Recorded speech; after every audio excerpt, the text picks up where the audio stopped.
Hola, soy Aldo. El otro día estaba concentrado viendo un plato de arroz y me pregunté, ¿cuántas partículas existen en el universo? ¿Acaso las hemos descubierto todas? O si no es así, ¿cuántas partículas nos faltan por descubrir?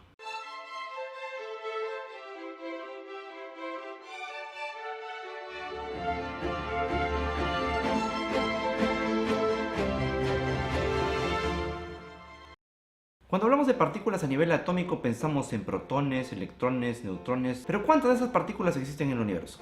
La respuesta a esta pregunta depende de lo que entendemos por universo y de lo que entendemos por partícula. No estamos siquiera seguros si el universo es finito o infinito, por lo que debemos definir bien eso para responder esta pregunta con números, ¿no? Y lo otro es de qué tipo de partículas estamos hablando también, porque si no estamos hablando de fundamentales, pues hasta la fecha se han descubierto más de 200 partículas subatómicas, todas detectadas en aceleradores de partículas sofisticados y se siguen detectando más. Pero si hablamos de partículas fundamentales, ahí cambia la cosa. En la física de partículas, una partícula fundamental es una partícula subatómica sin subestructura, por lo tanto no está compuesta de otras partículas. En la actualidad solo tenemos 17 partículas fundamentales, 6 quarks, 6 leptones, 4 bosones y finalmente el bosón de Higgs. ¿Existen otras más que esas? Pues probablemente sí, probablemente no. Si existen, no tenemos ideas de cuántas son las que faltan por descubrir. Si no existen, pues tampoco lo sabemos. Existe la leve posibilidad de que las partículas que faltan descubrir también sean cero, de que ya hayamos descubierto todas. Si es así, muchos físicos de partículas van a estar bastante molestos, ¿no? Pero no se acaloren, lo más probable es que sí existan más. Por eso es que los científicos continúan en su búsqueda en los aceleradores de partículas e incluso tienen algunas que son hipotéticas y que podrían existir. Pero antes de hablar de estas partículas hipotéticas debemos entender algunas cosas importantes. En este momento, la teoría reinante de la física de partículas que mejor explica cómo los bloques de construcción básicos de la materia interactúan a nuestro alrededor es el modelo estándar. Es la mejor descripción que tenemos del universo, pero está lejos de ser perfecto. Este modelo describe cómo todas las partículas fundamentales conocidas interactúan con las cuatro fuerzas fundamentales: la fuerza fuerte, la fuerza débil, el electromagnetismo y la gravedad. El modelo estándar hace un gran trabajo al vincular todas estas fuerzas, pero hay una que no encaja. Ya lo sabrán algunos, la gravedad. La gravedad es tan débil que incluso un imán de juguete puede derrotarla. ¿Sí? Una hormiga puede cargar una hoja con facilidad, pese a que la interacción gravitatoria está atrayendo esa hoja. Las otras tres fuerzas son mucho más fuertes, sin embargo la gravedad sigue siendo muy importante, por supuesto. Además, no es que no se entienda del todo, la teoría de relatividad general de Einstein describe cómo se comporta la gravedad. Otro problema del modelo estándar es que no puede explicar ese algo misterioso que mantiene a todas las galaxias juntas, la materia oscura, y tampoco puede explicar por qué hay tanta más materia en el universo que antimateria, pese a que los cálculos nos dicen que debería haber una cantidad igual. Para completar estas deficiencias, los científicos formularon la teoría de la supersimetría, que es una extensión del modelo estándar. La supersimetría predice que cada partícula tiene una partícula compañera aún por descubrir.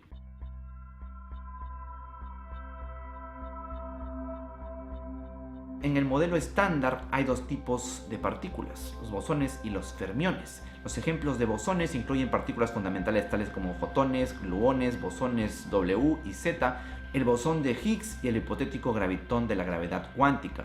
Ejemplos de fermiones tenemos a los quarks, electrones y neutrinos. De acuerdo a la supersimetría, cada fermión se debe emparejar con bosón y viceversa. Entonces los gluones tendrían gluinos, las partículas W tendrían winos, los fotones tendrían fotinos, los electrones tendrían selectrones y los Higgs tendrían una contraparte llamada higsinos. Desafortunadamente para los defensores de la supersimetría, el LHC no ha encontrado rastros de estas partículas evasivas, lo que sugiere que probablemente no existan. Pero algunos físicos aún tienen esperanzas de obtener resultados en el LHC y en experimentos de física en otras instalaciones para revelar otras partículas ocultas que acechan el universo.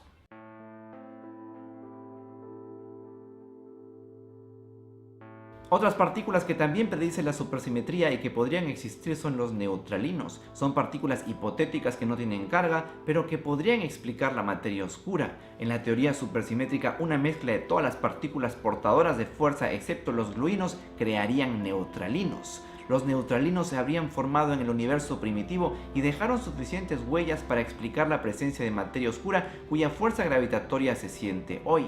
¿Tenemos instrumentos para detectar esto? Pues los telescopios de rayos gamma y de neutrinos podrían buscar estas evasivas partículas en áreas llenas de materia oscura como los núcleos solares o galácticos. En cosmología, el neutralino se considera una posible WIMP. ¿Qué es un WIMP? Viene del inglés Weakly Interacting Massive Particles, partículas masivas que interactúan débilmente, que en resumidas cuentas son partículas hipotéticas que podrían explicar el problema de la materia oscura. Se piensa que el neutralino más ligero podría haberse producido térmicamente en el universo temprano y podría haber dejado la cantidad correcta que se necesita para dar cuenta de la materia oscura observada.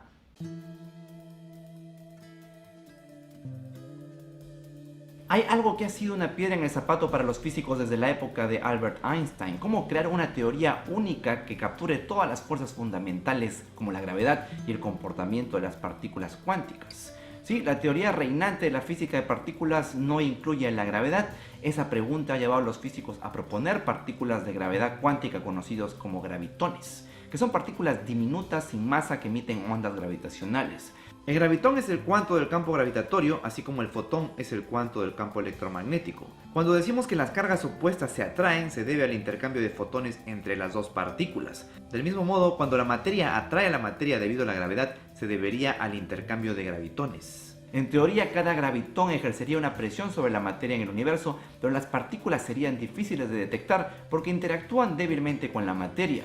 Si existen, se espera que los gravitones no tengan masa porque la fuerza gravitacional es de muy largo alcance y parece propagarse a la velocidad de la luz. Desafortunadamente, la detección directa de estas partículas sombrías es físicamente imposible con la tecnología actual. Sin embargo, la búsqueda de ondas gravitacionales utilizando herramientas como LIGO podría revelar la existencia de gravitones indirectamente.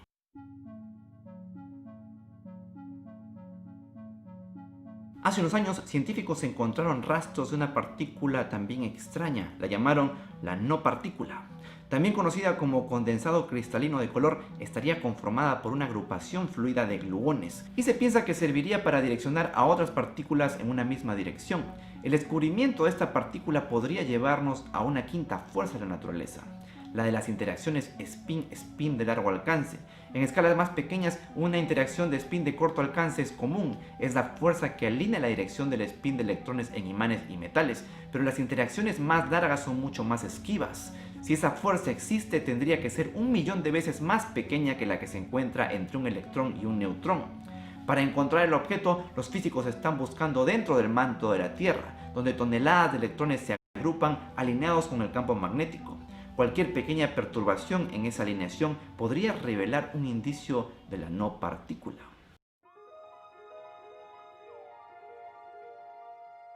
Pero hay una partícula que es aún más evasiva que las anteriores. Los físicos la han llamado la partícula camaleón, que tendría una masa variable. Si existe, tendría la particularidad de cambiar formas y podría ayudar a explicar tanto la materia oscura como la energía oscura. Fue propuesta en el 2004 describiéndola como una fuerza que podría cambiar dependiendo de dónde se encontrara, o sea, dependiendo de su entorno. Por ejemplo, en lugares con partículas muy compactas como la Tierra o el Sol, la partícula camaleón ejercería solo una fuerza débil, mientras que en áreas donde las partículas no están muy empaquetadas, ejercería una fuerza fuerte. Eso significaría que esta partícula comenzaría débil en el universo temprano, ya que estaba densamente poblado, pero se volvería más fuerte a medida que las galaxias iban viajando desde el centro del universo a lo largo del tiempo. Para encontrar esta fuerza esquiva, los físicos necesitarían descubrir evidencia de una partícula camaleón cuando un fotón se descompone en presencia de un campo magnético fuerte. Hasta ahora, la búsqueda no ha producido nada, pero los experimentos siguen. Y bueno, hasta aquí el video. No sé ustedes, pero a mí me emocionan mucho estos temas, pero a la vez me frustran. Tantas cosas que nos faltan por descubrir y tan corta es la vida. Cuéntanos acá abajo en los comentarios si alguna de estas partículas ya las conocías, si a otras no, y si sabes de alguna otra que te gustaría que se descubra o que sabes que nosotros no sabemos. Creo que me enredé, mejor me voy. Gracias por ver este video y hasta la próxima.